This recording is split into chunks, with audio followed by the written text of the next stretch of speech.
Tuhan itu baik. God is so good, sir. So who has entered this Boleh angkat new tangan? year and still feel God is so good? Just raise up your hand. Tuhan itu baik, amin. Is God is good? Is that true? Haleluya, Amen. sir. Yang di atas Tuhan itu baik. How about the one at the Wah, above? senyum-senyum, sir. So everyone is Kalau smiling. Tuhan itu baik, pasti rencananya baik untuk kita, amin. So if God is good, then His plan is good for all of us. Is that true? Walaupun seolah-olah rasanya kok enggak baik untuk saya.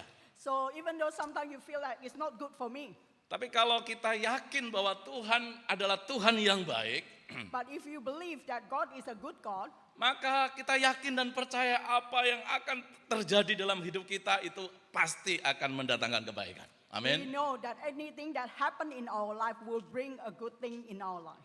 Saudara katakan sebelah kanan sebelah kiri, Tuhan itu baik loh begitu. Let's say to each other Tuhan that itu God baik is good bagi saya. to Amin. your Nah. next to you. Saudara, itu menjadi kekuatan kita sepanjang tahun ini, saudara ya. That will bring our strength in Dan this betul year. saudaraku, janji Tuhan itu tidak pernah teringkari. Saudara. And it is true, God promises never fail. Dan kita masuk lagi dalam pembahasan kita dalam kitab Kejadian, saudara ya. And today we're going to look at Genesis again. Melanjutkan tema-tema kita tahun lalu setelah kita menjalani masa Natal dan memasuki tahun baru. We're going to continue our topic in Genesis in this year. Dan kita masuk lagi belajar dari kitab Genesis ini, dari kitab Kejadian ini, saudara. So we're going to learn again from the book of Genesis. Saudara, Kejadian pasal 25 itu terdiri dari 34 ayat, saudaraku ya. Genesis chapter 25 it contains 34 verses. Nah, saya tidak akan membacakan semua bagian, I'm not going to read all the verses. tapi saya akan bacakan mulai ayat 19 sampai ayat terakhir, saudara. So it's going to read from the verse 19 to the end. Nah, saya akan bacakan dalam bahasa Indonesia saja, saudara ya. Jadi Bapak Ibu yang mengikuti dalam bahasa English bisa melihat Genesis chapter 25 verse 19 to 34. Oke, saya akan baca mulai ayat 19, saudara ya. Inilah riwayat keturunan Ishak, anak Abraham. Abraham memperanakan Ishak. Dan Ishak berumur 40 tahun ketika Ribka, anak Betuel, orang Aram dari Padan Aram, saudara perempuan Laban, orang Aram itu, diambilnya menjadi istrinya. Berdoalah Ishak kepada Tuhan untuk istrinya, sebab istrinya itu mandul. Tuhan mengabulkan doanya, sehingga Ribka, istrinya itu mengandung. Tetapi anak-anaknya bertolak-tolakan di dalam rahimnya. Dan ia berkata, jika demikian halnya mengapa aku hidup? Mungkin karena dua janin di dalam kandungannya, saudaraku, dia mungkin menderita untuk itu, begitu ya. Sehingga sampai dia berkata, kenapa aku hidup, begitu ya. Dan ia pergi meminta kepada Tuhan. Firman Tuhan kepadanya, dua bangsa ada dalam kandunganmu. Dan dua suku bangsa akan berpencar dari dalam rahimmu. Suku bangsa yang satu akan lebih kuat dari yang lain. Dan anak yang tua, perhatikan baik-baik, anak yang tua akan menjadi hamba kepada anak yang muda. Setelah genap harinya untuk bersalin, memang anak kembar yang di dalam kandungannya. Keluarlah yang pertama, warnanya merah, seluruh tubuhnya seperti jubah berbulu. Sebab itu ia dinamai Esau. Sudah itu keluarlah adiknya, tangannya memegang tumit Esau, sebab itu ia dinamai Yakub. Ishak berumur 60 tahun pada waktu mereka lahir. Artinya setelah 20 tahun pernikahan. Lalu bertambah besarlah kedua anak itu. Esau menjadi seorang yang pandai berburu, seorang yang suka tinggal di padang, tetapi Yakub adalah seorang yang tenang, yang suka tinggal di kemah. Ishak sayang kepada Esau sebab ia suka makan daging buruan, tetapi Ribka kasih kepada Yakub. Pada suatu kali Yakub sedang memasak sesuatu, lalu datanglah Esau dengan lelah dari padang. Kata Esau kepada Yakub, berikanlah kiranya aku menghirup sedikit dari yang merah-merah itu, karena aku lelah. Itulah sebabnya namanya disebutkan Edom. Tetapi kata Yakub, jualah dahulu kepadaku hak kesulunganmu. Sahut Esau, sebentar lagi aku akan mati, apakah gunanya bagiku hak kesulungan itu? Kata Yakub, bersumpahlah dahulu kepadaku. Maka bersumpahlah ia kepada Yakub dan dijualnyalah hak kesulungannya kepadanya. Lalu Yakub memberikan roti dan masakan kacang merah itu kepada Esau. Ia makan dan minum, lalu berdiri dan pergi. Demikianlah Esau memandang ringan hak kesulungan itu. Bapak yang terkasih, dalam bacaan ini ada beberapa peristiwa yang menunjukkan bahwa tergenapinya janji Tuhan dalam kehidupan Abraham. In this passage, it's shown that how God promised to Abraham has been fulfilled. Jadi kalau kita mengikuti mulai ayat 1, maka kita akan melihat itu semua. So when we look at it from verse 1, we will see that this thing happening. Allah menggenapi janjinya bahwa Abraham akan menjadi bapa banyak bangsa. God has promised Abraham that he will be a father of great nation. Dan dalam pasal 25 ini betul-betul tergenapi. And in chapter 25, it's actually being fulfilled. Karena kita melihat bahwa Abraham mendapatkan anak-anak yang juga menurunkan bangsa-bangsa. Because Abraham have a descendant that will make a great nation. Baik dari keturunan Ketura, saudaraku, di ayat 1 sampai 4, Hagar di ayat 12 18 dan juga Sarah ayat 19 sampai 24. Abraham got children from the Keturah, Hagar and Sarah. Jadi janji Tuhan kepada Abraham untuk membuat dia menjadi keturunan bagi bangsa-bangsa itu tergenapi. So God promised for Abraham for a great nation is actually being fulfilled. Dalam Kejadian pasal 17 juga Tuhan berkata bahwa Ishaklah yang akan menjadi ahli waris. So in chapter 17, God told Abraham that Isaac will be the sole inheritance. Ketika dia menikah dengan Sarah dan Sarah sudah tua, maka dia pikir, wah ini tidak mungkin.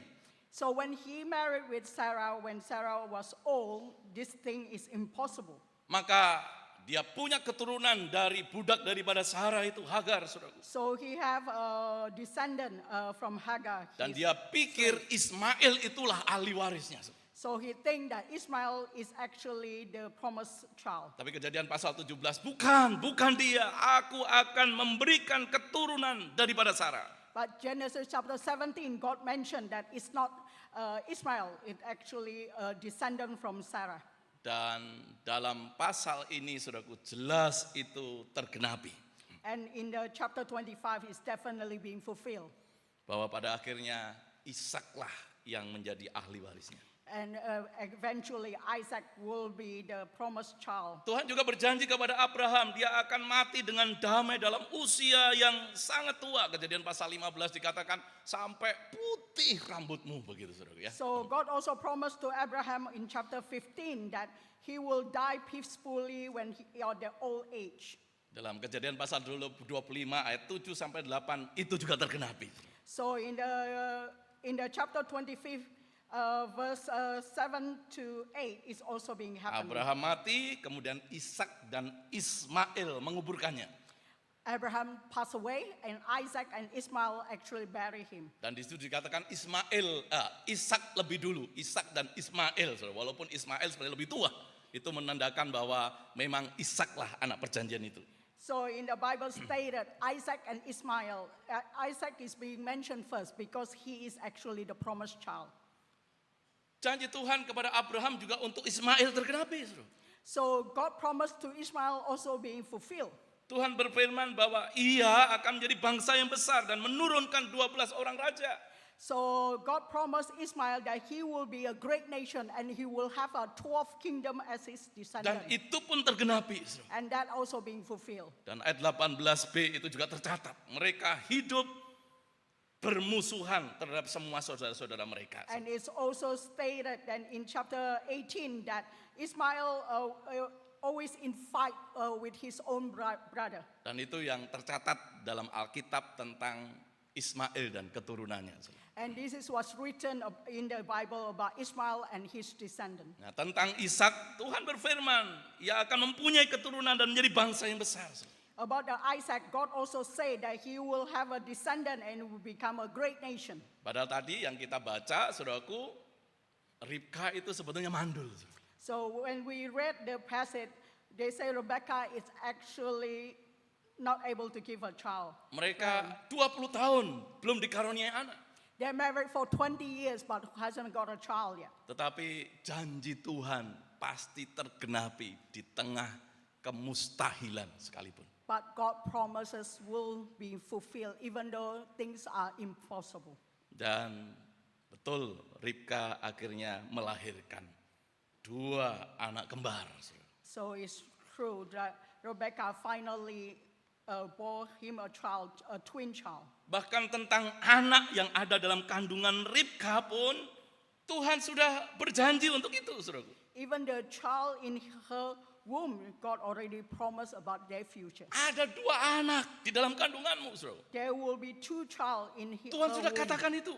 God already told her. Saudara, waktu itu belum ada yang namanya USG gitu ya. At that time, there is no such a thing as a USG. Jadi nggak tahu saudara, ini ada berapa jane itu dalam kandungan, saudara ya. So nobody knew at that time how many child you're going to have in your womb. Tapi Tuhan sudah berjanji, Tuhan sudah kasih tahu sebelumnya. But God actually already told her.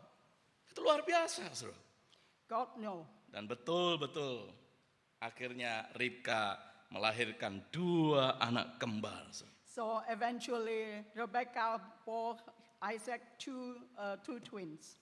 2 anak kembar yang begitu sangat kontras, saudaraku ya. 2 of the very contrast twin.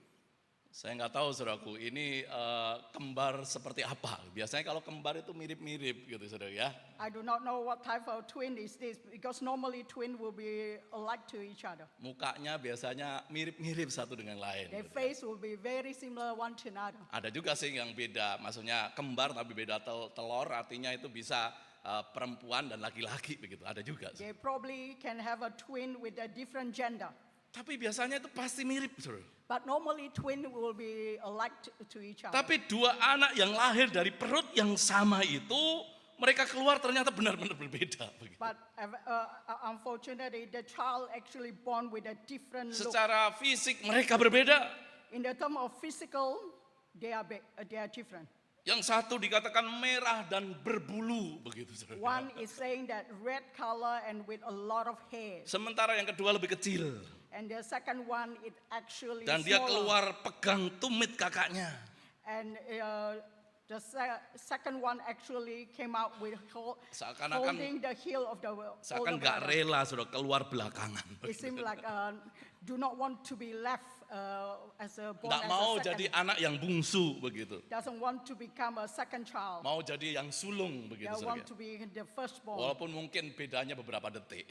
Even though it's only few minutes. Tapi mau yang different. sulung begitu. But the second child want to be the firstborn. Tapi bukan hanya kontras pada saat bayi, ya setelah besar pun sikapnya, ya attitude-nya, saudaraku, hobinya itu berbeda sama sekali, saudara. Not only born in a different appearance, but when they grew up, they actually have a different interest. Esau itu suka berburu, suka ke padang, saudaraku.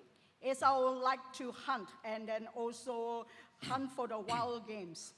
Suka outdoor begitu. He like outdoor.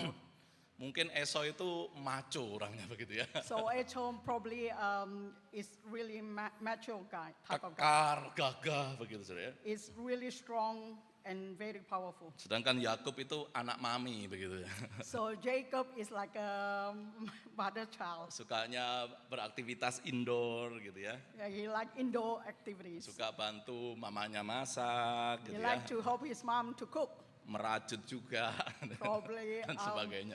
Jadi probably beda sewing banget. and saudara. things like that. So it's really have a different character. and Nah interest. celakanya saudara, perlakuan orang tua kepada mereka juga berbeda begitu. But unfortunately, the treatment, the parent treatment to both of the child also different. Ada favoritisme orang tua bagi mereka, saudara There ya. is a favoritism in the child to their own each Ishak parent. itu suka kepada Esau. Isaac really like Esau. Karena ya definitely Ishak itu suka makan gitu ya. So because Isaac loved a wild game, Jadi suka makan daging, jadi hasil buruan Esau itu menyenangkan hatinya, saudara ya. so he liked the wild game that being hunted by Esau. Sedangkan Ribka ya sayang kepada Yakub, saudara.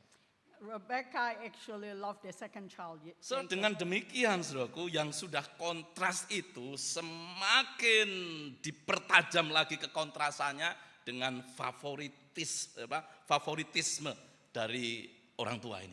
The contrast of love from their parent make them even more different about their character.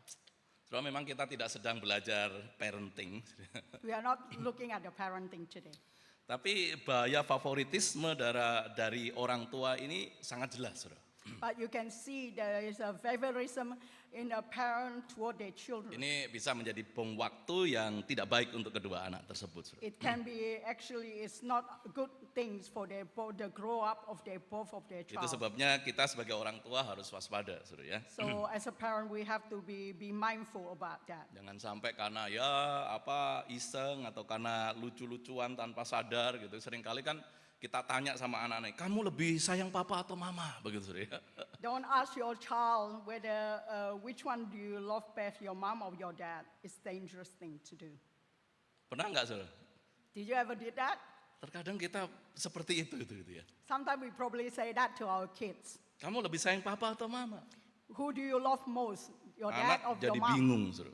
And the child sometimes is confused. Ini dua hal yang seharusnya tidak boleh dipertentangkan, saudara. This is something that you should not ask your child about. Anak harus sayang dua-duanya. Child should love both of their parents. Justru kalau anaknya berkata, saya cuma sayang papa, gitu ya. So if the child say, I only love daddy, Nah orang tua harus katakan, enggak boleh itu. Kamu juga mesti sayang mama. Karena papa dan mama sama-sama sayang kamu. Begitu. so as a parent you should not say that, it's right.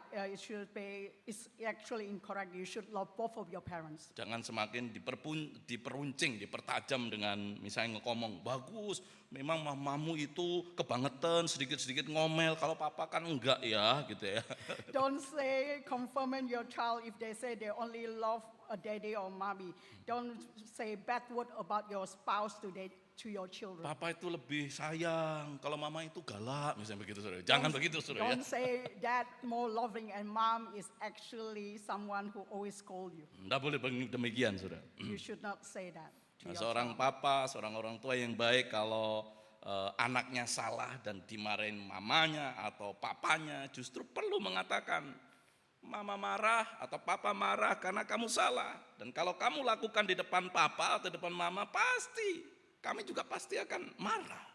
So when your child did something wrong, when you rebuke them, you have to say that regardless whether correct or not, what you did in front of mommy and daddy, they are allowed to scold you. Oleh sebab itu perlu belajar menjadi orang tua yang mengajar anak sesuai dengan jalan Tuhan. So it's really necessary to learn how to treat your child according to God's way. Saudara, Married Couple Fellowship kita juga ada kelas untuk belajar bagaimana mengajar anak di jalan Tuhan. Saudara, ya. Our church have a married couple fellowship that we learn how to treat our children Supaya kita according, belajar bersama-sama menjadi parent yang baik bagi anak-anak kita. according to what God wants us to do, how to become a good parent to our children. Saudara, namun yang jelas Tuhan menggenapi janjinya bahwa Israel itu menjadi bangsa pilihan Tuhan. Yakub itu menjadi bangsa pilihan Tuhan. God did promise that Israel will be the chosen nation and Jacob is from the Israel. Dan ayat 23 itu digunakan oleh Paulus sebagai dasar ajarannya tentang predestinasi. Verse 23, Paul actually used it as a predestination about what's going to happen. Satu unconditional election. So it's a pilihan yang tidak bersyarat. Artinya mereka sudah dipilih sebelum mereka lahir. Sebelum mereka bisa melakukan apa yang baik dan jahat, Tuhan sudah memilih. God actually has chosen them before even they are born, before even they be able to do what good and bad. Maka Roma 9 ayat 10 sampai 12 berkata seperti ini, saudaraku. So Rome chapter 9 verse 10 to 12 say this. Tapi bukan hanya itu saja, lebih terang lagi ialah Ribka yang mengandung dari satu orang, yaitu dari Ishak bapa leluhur kita. Sebab waktu anak-anak itu belum dilahirkan dan belum melakukan yang baik atau yang jahat, supaya rencana Allah terang pemilihannya diteguhkan, bukan berdasarkan perbuatan tetapi berdasarkan panggilannya. Dikatakan kepada Ribka, anak yang tua akan menjadi hamba anak yang muda. Romans chapter 9 verse 10 to 12 it said, not only that, but Rebekah's child were conceived at the same time by our father Isaac. Yet before the twin were born or had done anything good or bad, in the order that God purposed in the election might stand not by works but by him who called. He was told the older will serve the younger. Jadi anaknya yang bungsu justru menjadi tuan atas kakaknya, begitu saudara. So the youngest child will be the master for the oldest child. Jelas pemilihan ini tidak tergantung pada perbuatan manusia, saudara. Definitely these chosen things is not because of Betul-betul the act of the bergantung human. kepada pilihan dan kehendak Allah. It's actually by the will of God. Dan kita tahu Tuhan bahwa rencana Allah itu tidak akan pernah gagal, saudara. And we know that God plans never fail. Dengan segala kedaulatan kemahakuasaannya, pasti Allah akan melakukan rencananya. God with his almighty power, he will do what he wanted to do. Saudaraku, Ishak tentu saudaraku tahu akan hal ini, saudara. Isaac definitely know about this. Dia mengerti. He understood. Dia tahu firman Allah yang menunjukkan bahwa Yakublah yang dipilih dan lebih diberkati oleh Tuhan. So he knew that Jacob is actually chosen by God and was being blessed by God. Tapi bagi Ishak itu adalah ketidakmungkinan. But according to Isaac, this is something that is impossible. Karena apa, saudaraku? It's because of what? Faktanya adalah Esau adalah anak sulung, betul? The fact is Esau is actually the firstborn. Esau itu anak sulung. Esau is the firstborn. Dan secara tradisi itu anak sulunglah yang menjadi ahli waris. So according to the tradition, the firstborn is Yang actually mendapat berkat khusus itu. the heir and the special blessing Anak sulung, saudara. is definitely the firstborn. Next, boleh.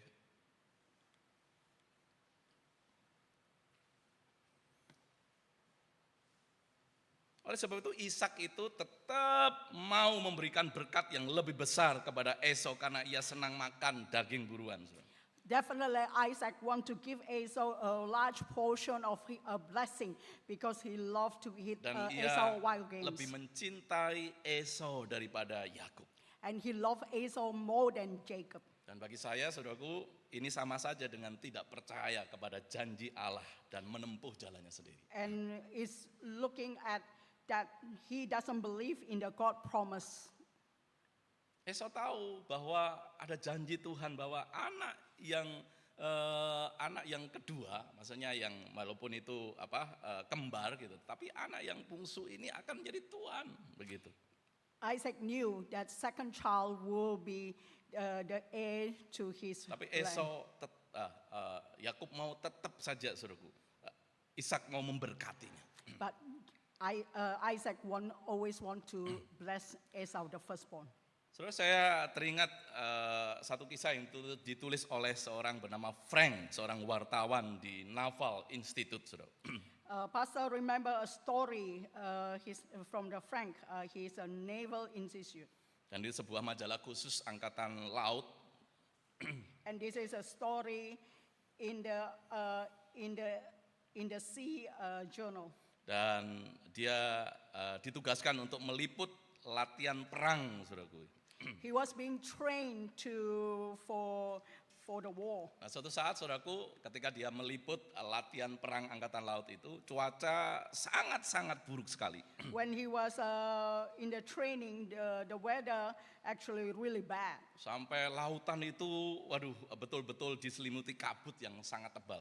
And the whole sea actually be surrounded by the huge fog. Nah, seperti biasa, sang kapten harus melaksanakan tugasnya untuk mengawasi semua aktivitas daripada pasukannya di kapal. So he have to watch out for all of his people at the boat. Tiba-tiba salah satu prajurit yang ditugaskan, saudaraku berteriak, oh ada cahaya di depan sana, begitu. So one of his soldiers said that I can see a light there. Cuaca itu sangat-sangat buruk sekali, saudara. The weather is really bad. Kabut sangat tebal, saudara. The fog is really, really Dan huge. hari memang sudah mulai gelap, saudara. And the sky is actually getting darker. Membuat siapapun yang ada di kapal itu ya pasti, saudaraku, kesulitan untuk melihat jauh ke depan. Whoever in the boat will have a difficulty of looking at what is in front of them. Kemudian dia bertanya, itu cahaya itu diam atau bergerak menjauh? Begitu. So he asked, is the light is actually approaching, moving, or is it stand still? Terus prajuritnya katakan, diam kapten, tetap. So he's saying that the light it actually stands still. Tapi sebagai kapten dia terus waspada, saudara. But as a captain of the boat, he's really careful Karena itu bisa menjadi kondisi yang berbahaya. Saudara. because it can be fatality. Karena tiba-tiba ada cahaya itu kapal, nah bisa terjadi tabrakan. Saudara, begitu, ya. So if there is a light on the other side, they might have an accident. Maka dia katakan, berikan tanda kepada mereka, kita bisa bertabrakan. So give a signal to them that we can actually collide ahead. Maka dia katakan, perintahkan mereka untuk mengganti arahnya 20 derajat, belok 20 derajat. Begitu. So he asked this, saying that to turn themselves 20 degree. Terus akhirnya dikirimkan, saudaraku, pesan kepada cahaya yang di sana. Harus mengganti arah 20 derajat. So it sent a code that's saying that you have to turn around 20 degree. Terus dapat jawaban, saudara. So he got a response from the other side. Jawaban itu tidak memuaskan. Saudara. So it's the answer that he's not expecting. Maka dia langsung berbicara sendiri. So he say to him. Saya kapten, segera ganti arah saya, belok arah 20 derajat. So he say that I'm a captain of the boat. You have to move yourself 20 degree away from us. Lalu dibalas lagi, saudara, dari cahaya yang jauh itu, saudara. So it's being responded from the light from the far away. Kapten, sebaiknya Anda yang segera mengganti arah Anda 20 derajat. Begitu. It's better for you to turn around 20 degree instead of me. Waduh, itu kapten kapal perang jadi emosi, saudara, begitu. So the war captain actually he was Sangat emosi. very emotional about it. Kemudian dia katakan, saya ini kapten kapal perang dan saya perintahkan Anda untuk belok arah 20 derajat. Begitu. He say that I'm a captain of the war navy. You better move 20 degree away from me. Lalu dari cahaya itu, saudaraku, dia cuma ngomong, saudara. So from the opposite light, he only say this. Next. Rupanya itu, saudaraku, adalah, enggak muncul ya. Itu rupanya mercusuar, saudara. And it actually, the other side, it actually a lighthouse. Jadi rupanya itu cahaya itu adalah mercusuar, saudara. It's actually a light from the lighthouse. Masa suruh mercusuar, suruh belok arah, saudara. How can you ask a lighthouse to move 20 degree from where it is? Saudaraku, jawaban yang cukup singkat, bukan? So it's actually a very simple answer. Tapi cukup menyadarkan kapten kapal perang bahwa dia yang harusnya, saudara, berbelok arah. But it actually give awareness to the war captain that he actually have to move 20 degrees. Saudara, kadang-kala kita itu ngotot gitu ya, maunya seperti ini, saudara. Sometimes we definitely want to get what we want. Pada seharusnya kita yang harus menyelaraskan apa yang Tuhan mau. Begitu. We actually have to be flexible. We have to change our way according to what God want us to do. Pada Tuhan jelas-jelas pimpin kita. It's definitely God has guided us. Ada arah yang harus kita lalui. There is a path that we have to Ada go through. kebenaran yang kita mau jalani, saudara. There is a journey that we have to face. Tapi seringkali kita ngotot dan merasa diri benar untuk melalui dan menjalani itu, saudara. But we actually insisted that what we think are correct and we want it our way. Maka yang menjadi bumerang dalam diri kita sendiri. And that is causing a difficulties in our own So, life. ada hal-hal yang perlu kita pahami dari peristiwa ini. Saudara. Say things that we have to understand from this story.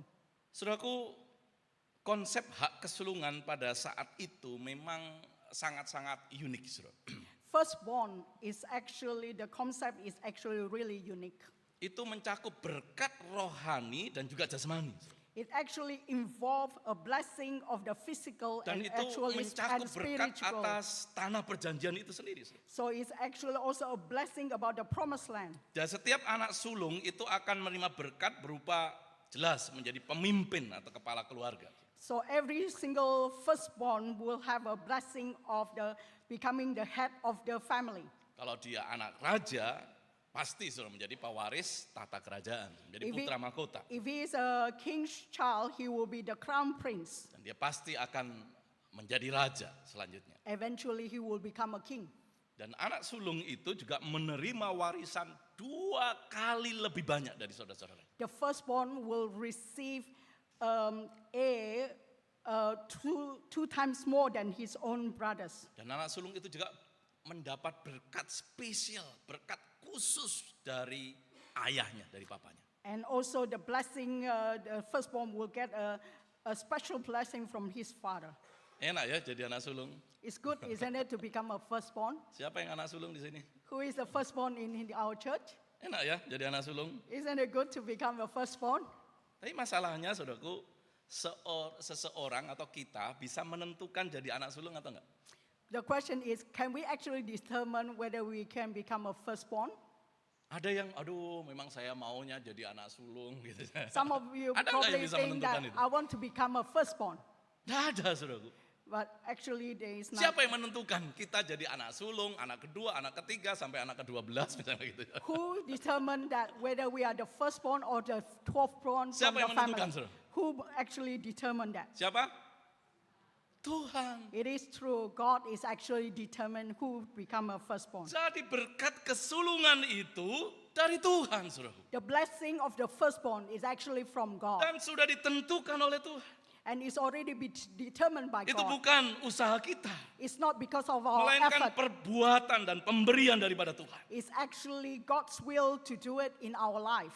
Saudara, pada masa kini anak sulung bukan lagi urutan kelahiran, saudara ya. So in today's world, the firstborn is not according to who born first Tapi in the family, menjadi status kita sebagai orang-orang percaya. but it's our status for whoever our believer, Dan sebenarnya itu terkait dengan keselamatan. Saudara. and it's actually linked to the salvation. Seperti Ibrani 12 ayat 23 dikatakan seperti ini, saudara. Dan kepada jemaat anak-anak sulung yang namanya terdaftar di surga, dan kepada Allah yang menghakimi semua orang, dan pada roh-roh orang-orang benar yang telah menjadi sempurna. Jemaat anak-anak sulung yang namanya terdaftar di surga. In Hebrew chapter 12 verses 23, it says, to the church of the firstborn whose name are written in heaven, you have come to God, the judge of all, to the spirit of righteousness made perfect. Yakobus 1 ayat 18 dikatakan, atas kehendaknya sendiri ia telah menjadikan kita oleh firman kebenaran, supaya kita pada tingkat tertentu menjadi anak sulung di antara semua ciptaannya. In the James say that he chosen to give us birth through the word of truth, that we might be kind, fruitful for all he created. Jadi dalam konsep perjanjian lama, anak sulung itu jelas pemberian Tuhan, Tuhan yang menentukan. Saudara. It's definitely said that is God actually determine who are Dan the itu firstborn. juga terkait sebetulnya dengan keselamatan itu. Saudara. And it's actually linked with the salvation. Kita sebagai orang-orang yang percaya, orang yang dipilih Tuhan mendapatkan berkat anak-anak sulung itu. Saudara. We, the believer, we have actually the blessing of the firstborn from God. Nah ini hal yang patut kita syukuri. Saudara. And this is something that we have to be grateful for. So yang kedua yang kita bisa pelajari adalah Second thing that we can learn is peristiwa ini, peristiwa antara Yakub dan Esau dan Yakub ini, saudaraku, menunjukkan betapa rendahnya nafsu keinginan daripada Esau itu. in this story we see that the story of Esau and Jacob, how actually Esau didn't look down on his firstborn right. Karena ia menyembelihkan hal-hal yang rohani yang luar biasa ini, saudaraku. He actually looked down everything that is spiritual, that is the one that is the most amazing things. Ini hal yang besar, hal yang penting. This is something that is really big and very important. Tapi hanya ditukar dengan makanan. Saudara. but he sold it with only for the food. Saya tidak percaya bahwa Esau sedang kelaparan dan nyaris mati di rumah bapaknya sehingga ia harus menjual hak kesulungannya yang luar biasa itu dengan semangkok kacang merah begitu. I don't believe that he is so starving and near death that in his own father's house that he have to sell his firstborn right for a bowl of lentil. Kita mungkin pernah dengar satu istilah begini, saudara. A hungry man is an angry man. Saudara. We heard about this saying that orang yang lapar adalah orang yang suka marah. Itulah yang terjadi. Saudara. So this is what happened. Sekadar lapar dan akhirnya tidak sabaran. Saudara. So because he's hungry, he's actually become very impatient. Esau sudah begitu kelaparan begitu. He is really starving. Meski tentu saja bukan saudara, bukan kalau tidak ada sup kacang merah kemudian dia mati begitu saudara. It's not because like without a bowl of lentil soup here he going to die. Tapi dia merasa starving ya, sangat-sangat lapar begitu. But he is really starving and he want to eat. Dan itu mempengaruhi kondisi emosinya begitu dan menjadi tidak sabar begitu. So it influenced his emotion and he becomes so impatient. Nah, inilah orang-orang yang memang sudah desperate begitu, menginginkan sesuatu sehingga apapun bayarannya, saudaraku, dia akan bayar itu. So he's someone who are so desperate for any price that he have to pay, then he will pay it. Sama seorang kecanduan begitu, saudara. It's like someone who are Begitu a menginginkan drug sesuatu. addict that he really Dia wants merasa something. kalau nggak mendapatkan dia mau mati begitu.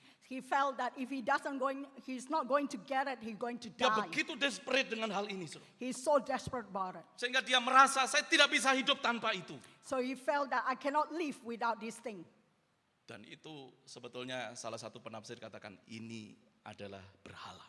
So this is what the proverb saying that this is actually something that he Sesuatu yang worship with. begitu kita inginkan, saya merasa aku mau mati rasanya kalau saya tidak mendapatkan itu. Something that he really want, that he felt that he's going to die if he's not going to Dan get it. pada akhirnya dia rela menukarkan apa saja, rela menukarkan apapun saja demi mendapatkan sesuatu yang diinginkan itu. So he willing to exchange anything that he have for the thing that he want. Esau menukar legacy tentang masa depannya dengan kenikmatan kacang merah yang mungkin hanya berapa menit. Esau actually willing to exchange his birthright blessing for a bowl of a lentil soup. Saya yang terkasih, justru dalam bacaan kita tadi, saudara, So from our reading before, sangat ironis, saudara, dikatakan begini, saudara. it's really ironical. Ia makan, maksudnya Esau itu makan dan minum, lalu berdiri dan pergi. So it's stated that he actually eat and drink, and after that he stood up and go. Artinya ketika dia sudah mendapatkan kacang merah itu, dia makan, terus berdiri dan pergi. Saudara. So when he got a lentil soup, he eat it, and then after that he go away. Itu digambarkan semuanya berlangsung sangat cepat. And it stated things happen really quickly. Dan dia mungkin tidak sungguh-sungguh menikmatinya. He probably doesn't enjoy the bowl of lentil soup. Kalau menikmati makan itu menikmati kan, aduh enak, aduh begitu saudara ya, pelan-pelan gitu So ya. when you enjoy something, you're probably going to take time to enjoy it. Tapi ini makan selesai langsung pergi. But he's actually eat it in a hurry, and then after that he go. Maka saudaraku, ini kenikmatan yang sementara pada akhirnya menjadi sebuah penyesalan seumur hidup. The moment of enjoyment or pleasure is actually a regretful of the lifetime. Saudara, kita mungkin tidak akan tukar hak kesulungan kita dengan sup kacang merah. We probably all will not exchange our birthright with a bowl of a lentil soup. Tapi saudara, kita bisa saja menukar dengan sesuatu yang saudara sangat-sangat inginkan. But we can exchange it for something that we really want. Sampai saudara itu jadi mata gelap begitu. So you become blinded because of Lupa what you want. resiko di depan akan menjadi seperti apa. You forgot about the resiko things that you're going to face in the future. Saudara, dalam satu pelayanan pastoral seorang jemaat di Jakarta, saudaraku ya. There is someone in the Jakarta church. Saudara, waktu dia cerita itu ya, waktu When- dia selingkuh dengan teman lamanya, begitu ya. When he told us a story that he have affair with his old friend, Saudara, dia tahu resikonya kalau sampai ketahuan itu seperti apa gitu. he knew what going to happen if someone find out about his affair. Pasti keluarganya akan berantakan, It's definitely that his family going to be dia destroyed. malu, He will be ashamed nanti of, anaknya seperti apa. and his children probably will not have a good attitude of life. Tapi saudaraku, But dia cerita begini saudara.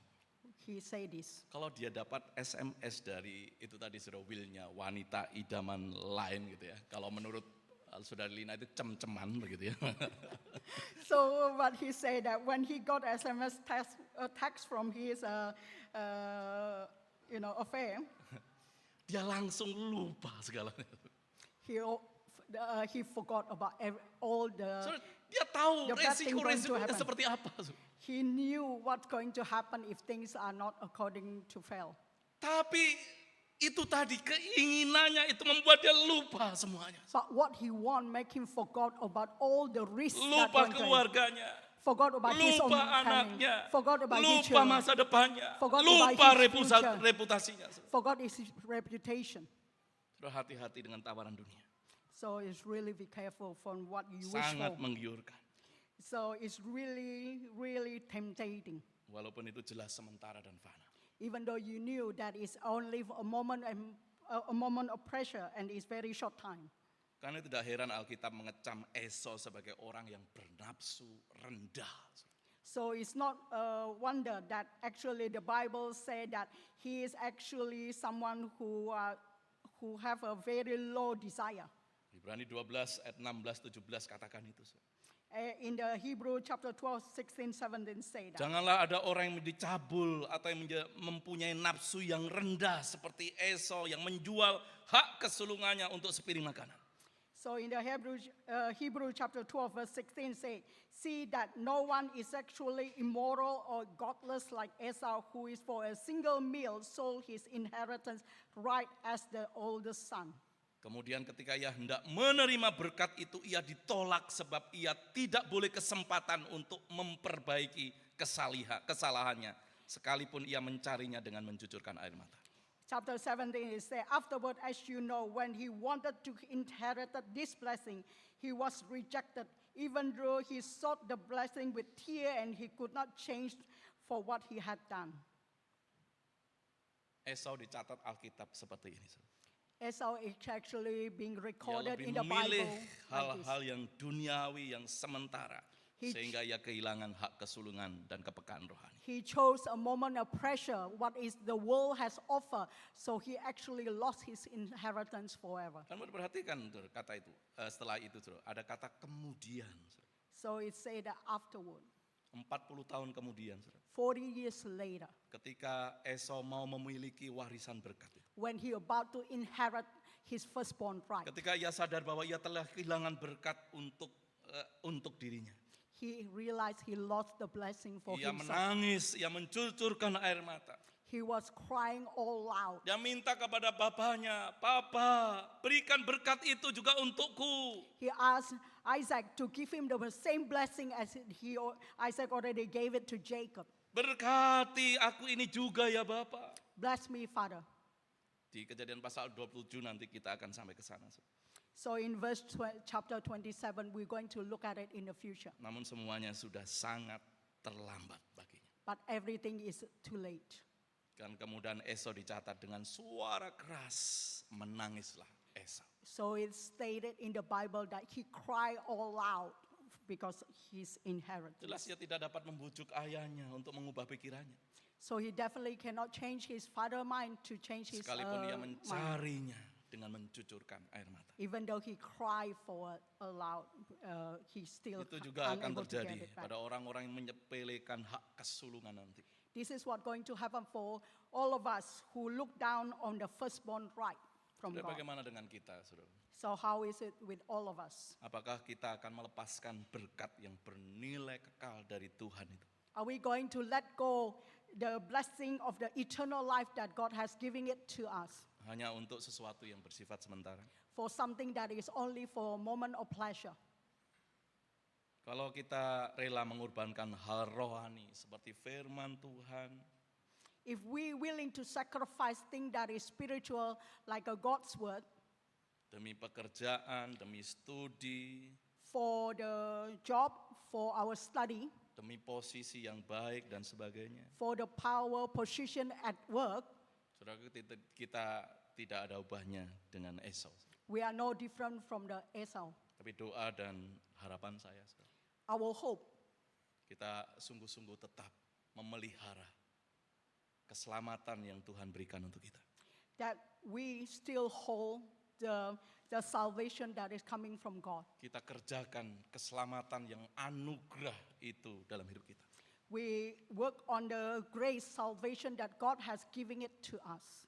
Sehingga hari demi hari kita semakin berkenan kepadanya. So every single day we are more pleasing in the eyes of God.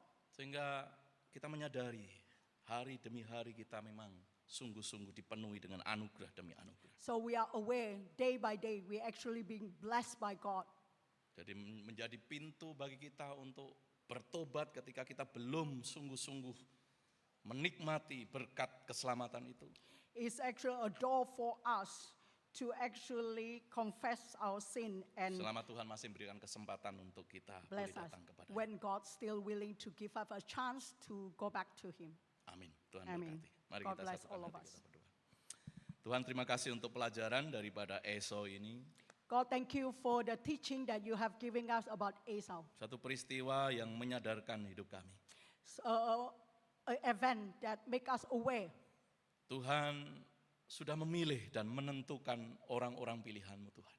God, you have chosen and you have determined people that for every one of us. Dan kami bersyukur kalau Tuhan memberikannya untuk kami. And we give thanks to you, God, that you have given it to us. Kami boleh mendapatkan melalui anugerah yang luar biasa di dalam kehidupan kami. We get it from the grace that is wonderful grace that you have given it Dan to biarlah us. kami menghidupi anugerah demi anugerah itu di dalam kehidupan kami. Let each one of us actually live according to your grace that you have given it to us. Tolong And, kami Tuhan. help us, God. Ada banyak berkat-berkat yang Tuhan sediakan untuk kami. There is so many blessings that you already been Biarlah provided itu to membuat us. kami tidak take it for granted. So we ask God that we don't take it for granted, Tapi membawa kami untuk semakin mencintai Tuhan. but we always in love with you Dan semakin menyesuaikan hidup kami, perjalanan hidup kami dengan maunya Tuhan. and adjust our life according to your will. Terima kasih Tuhan. Thank you, God. Dalam nama Tuhan Yesus Kristus kami berdoa. In the name of Jesus, we pray. Amin. Amen. Tuhan berkati kita. God bless.